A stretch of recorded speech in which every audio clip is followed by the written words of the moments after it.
नमस्कार दोस्तों, आप सबका स्वागत है मेरे चैनल में। मैं आज आपको देवी दुर्गा माँ और यमराज की एक कथा सुनाऊंगी। गीता एक गरीब बुढ़िया थी जो हमेशा देवी माँ की पूजा किया करती थी। गीता के बेटा बहू एक एक्सीडेंट में चल बसे। फिर उसकी पोती उसके पास आकर रहने लगी। अब उसकी पोती भी बड़ी हो चुकी थी। गीता अपनी पोती की शादी करना चाहती थी, तो वह देवी माँ से कहती है, देवी माँ, मेरी पोती अब बड़ी हो गई है। मैं चाहती हूँ इसके योग्य वर मिले। मैं इसके हाथ पीले कर दूंगी और अपने फर्ज से मुक्त हो जाऊंगी। हे माँ, मेरी बेटी की शादी जल्दी ही हो गई तो मैं नवरात्रि के सारे व्रत रखूंगी। वो प्रणाम करती है और उठकर चली जाती है। तभी उसकी पोती उससे कहती है, दादी माँ, आप देवी माँ की इतनी भक्ति करती हो, ये देवी माँ आपकी विनती सुनती हैं क्या? एक बार में ही लोगों की सुनती हैं क्या? गीता बोली, हाँ बेटा, देवी माँ सबकी विनती सुनती है। वह मेरी भी जरूर सुनेगी। और बेटा, तुम भी देवी माँ की पूजा करना, उनसे आशीर्वाद लेना। पोती बोली, दादी माँ, मैं तो नहीं जानती कि देवी माँ सबकी सुनती है या नहीं, पर अगर आपका उन पर अटूट विश्वास है तो मैं भी उनकी पूजा जरूर करूंगी। गीता बोली, बहुत अच्छे मेरे बच्चे, तो अब देखना देवी माँ तुम्हारे जीवन को कितना सुंदर बना देंगी। ऐसा कहकर गीता सो जाती है। तभी रात में उसे यमदूत जी दिखाई देते हैं और गीता से बोलते हैं, हम तुमको लेने आए हैं। गीता बोली, आप कौन है? मुझे अपने साथ लेकर क्यों जाना चाहते हो? यमदूत बोले, हमें यमराज जी ने तुम्हारे प्राण लेने के लिए भेजा है। अब तुम्हारा समय खत्म हो चुका है, इसीलिए हम तुम्हें लेने आए हैं। गीता बोली, मैं अभी तुम्हारे साथ नहीं चल सकती। मुझे मेरी पोती की शादी करना है। उसका इस दुनिया में मेरे अलावा और कोई नहीं है। अगर आप मुझे लेकर चले गए तो मेरी पोती की शादी कैसे होगी? मैं चाहती हूँ मेरी पोती की शादी मेरी आंखों के सामने हो जाए, जिससे उसे बाद में कोई परेशानी ना हो। यमदूत बोले, हमारे महाराज जी, यमराज जी का आदेश है कि तुम्हारे प्राणों को हर लिया जाए और तुम्हें हमारे साथ चलना ही होगा। हम कुछ नहीं सुनना चाहते हैं। वैसे भी यमराज जी के फैसले के विरुद्ध हम नहीं जा सकते। आपको साथ चलना ही होगा, या तो प्यार से, अन्यथा जबरदस्ती। गीता बोली, महाकाली, मेरी रक्षा करो। आप तो जानती हो मेरी पोती का मेरे अलावा और कोई नहीं है। मुझे मौत से डर नहीं लगता, लेकिन मेरे मरने के बाद मेरी पोती का क्या होगा? हे देवी माँ, रक्षा करो। यमदूत बोले, तुम्हें हमारे साथ चलना ही होगा। गीता बोली, अगर तुम यम के दूत हो तो मैं भी महाकाली की पुजारन हूँ। तुम देख लेना, वह मेरी रक्षा अवश्य करेंगी। यमदूत बोले, ठीक है, अगर तुम चाहती हो कि हम तुम्हारे साथ जबरदस्ती करें तो यही सही है, पर हम अपने प्रभु का कहना अवश्य मानेंगे।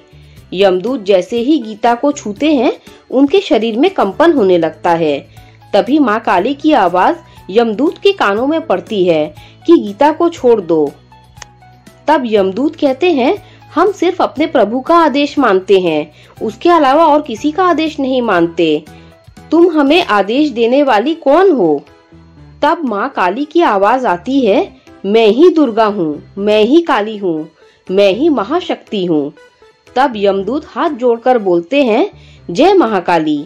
यमदूत वापस यमराज के पास लौट आते हैं। यमराज बोले, तुम तो खाली हाथ ही आ गए।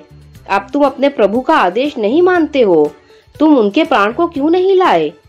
यमदूत बोले, हम गए थे महाराज, पर महाकाली का आदेश था कि उस बुढ़िया के प्राणों को तब तक ना हरे जब तक वह अपनी पोती की शादी ना कर दे। यमराज बोले, कोई भी देवी देवता मेरे कार्य के विरुद्ध नहीं जाते हैं, ना ही कोई बाधा डालते हैं, तो फिर इस बार महाकाली ऐसा क्यों कर रही हैं? तब यमराज खुद बुढ़िया के प्राण लेने जाते हैं, लेकिन जैसे ही वह बुढ़िया के शरीर को छूते हैं तो यमराज के शरीर में कंपन होने लगता है, जिस कारण यमराज क्रोधित हो जाते हैं और कहते हैं, किसका इतना साहस है जो मुझे प्राण लेने से रोक रहा है? सामने आओ, जो भी मेरे कार्य में बाधा बन रहा है। माँ काली बोली, अगर बुढ़िया के प्राण लिए तो अंजाम सही नहीं होगा। आप भूल रहे हो कि मैं आपके यमदूत को कहा था कि जब तक मेरा आदेश ना हो आप बुढ़िया के प्राण नहीं हरोगे। यमराज बोले, मृत्यु अटल है, इसे कोई नहीं टाल सकता है। इसे न तो आप टाल सकती हैं न मैं, यही विधि का विधान है। तब महाकाली गुस्से में आ जाती हैं और प्रकट होती हैं। यमराज जी के शरीर को बहुत छोटा बना देती हैं। यमराज जी ब्रह्मदेव के पास पहुंचते हैं और आप बीती सुनाते हैं। तब ब्रह्मदेव बोले, आप जानते हैं माँ दुर्गा समस्त शक्ति है और समस्त शक्ति की संरचना भी वही है। अगर आपको पहले की तरह होना है और महाकाली के इस बंधन से मुक्ति पानी है तो आपको माँ दुर्गा का ध्यान करना होगा, वही आपको इससे मुक्त कर सकती हैं। यमराज बोले, हम माँ दुर्गा का ध्यान करेंगे और उनको प्रसन्न करेंगे। ब्रह्मदेव बोले, कल से नवरात्रि शुरू होने वाली है। देवी माँ को खुश करने के लिए यह 9 दिन बहुत महत्वपूर्ण है। आप माँ दुर्गा के 9 रूपों की आराधना करो, माँ आपके कष्ट का निवारण अवश्य करेंगी। उधर गीता भी सुबह उठती है और बोलती है, क्या सच में कल रात में यमदूत मेरे प्राणों को लेने आए थे?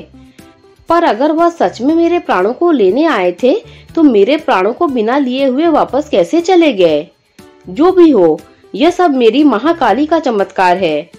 फिर गीता भी बड़ी श्रद्धा के साथ महाकाली के नवरात्रि के व्रत को पूर्ण करती है। यमराज जी के नवरात्रि पूरे होते ही माँ दुर्गा उनके सामने प्रकट होती है और बोलती है, यमराज जी, मैं तुम्हारी आराधना से प्रसन्न हूँ, बताओ तुम्हें क्या वरदान चाहिए? यमराज बोले, माँ, मुझे पहले जैसा ही शरीर चाहिए। मैंने अज्ञानता में गलती कर दी, मुझे क्षमा कर दीजिए माँ। मैं महाकाली की शक्ति को पहचान नहीं पाया, माँ मुझे क्षमा करें। तब माँ दुर्गा बोली, महाकाली की शक्ति के सामने महादेव भी नमन करते हैं। माँ काली बोली, यमराज जी, मैं आपका पक्ष देखकर आपकी भूल को क्षमा करती हूँ और आपको आदेश देती हूँ कि जब तक बुढ़िया की पोती की शादी नहीं हो जाती तुम उनके प्राणों को नहीं हरोगे। फिर माँ काली यमराज जी को पहले जैसा बना देती हैं। बुढ़िया को अचानक एक अच्छा वर मिल जाता है और वह अपनी पोती की शादी कर देती है। फिर यमराज जी बुढ़िया के सामने प्रकट होते हैं। बुढ़िया सहर्ष यमराज जी के साथ जाने को राजी हो जाती है। बुढ़िया बोली, जय महाकाली, मैं जानती हूँ आपने उस वक्त मेरे प्राणों की रक्षा की थी। आप अपने समस्त भक्तों पर ऐसे ही कृपा बनाए रखना। जय महाकाली। दोस्तों, अगर आपको यमराज जी और देवी माँ की ये कहानी अच्छी लगी हो तो लाइक कर दीजिए, मेरे चैनल को सब्सक्राइब कर दीजिए। जब आप मेरे चैनल को सब्सक्राइब करें तो बेल का आइकन भी प्रेस कर दीजिए, जिससे मेरी आने वाली सारी कथा कहानियाँ आप तक सबसे पहले पहुँच जाएगी। Thanks for listening.